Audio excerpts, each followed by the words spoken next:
Good day everyone. In this video, I will compare and contrast the three communication model.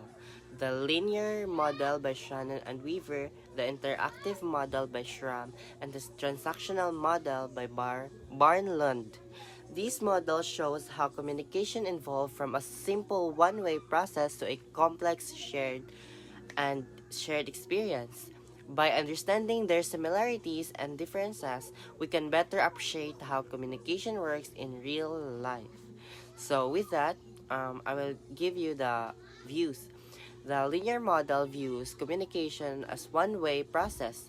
It involves a sender and a sender who encodes and the message and a channel and a receiver who decodes the message.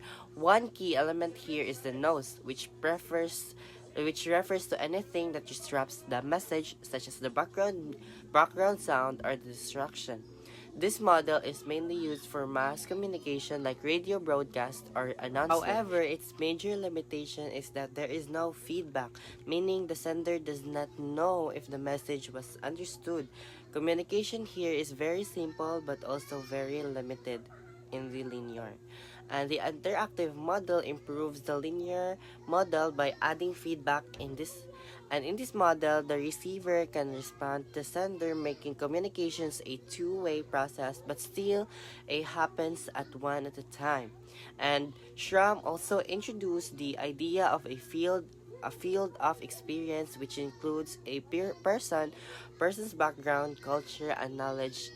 So communication becomes more effective when the sender and the receiver has a or share the similar experience, and this model is more realistic than the linear model, especially the situations like text messaging or classroom discussion.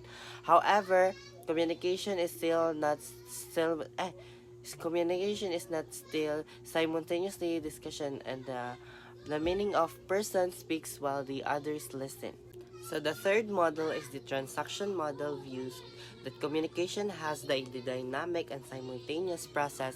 Here, both communicators and senders and receivers at the same time, while one person speaks, the other is already giving feedback through facial expression, body language, or tone.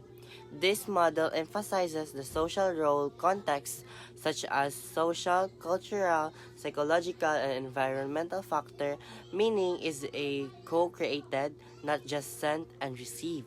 The transactional model is the most realistic. It's because it reflects real life conversations such as face-to-face interaction, group discussion, and professional setting like hospitality or healthcare. So to compare the three models, the linear model is one with no feedback, and the interactive model is two-way but communication happens alternately, and the transactional model is simultaneous with constant feedback. So in terms of complexity, the linear model is the simplest and the interactive model is moderate, and the transactional model is more complex and realistic. So, in conclusion, communication models involve as our understanding of human interaction improve, while the linear model explains basic message transmission and interactive and transactional model better represents real communication. Among the three, transactional model best explains how it truly communicates in everyday. That's all for today's video. Thank you for watching.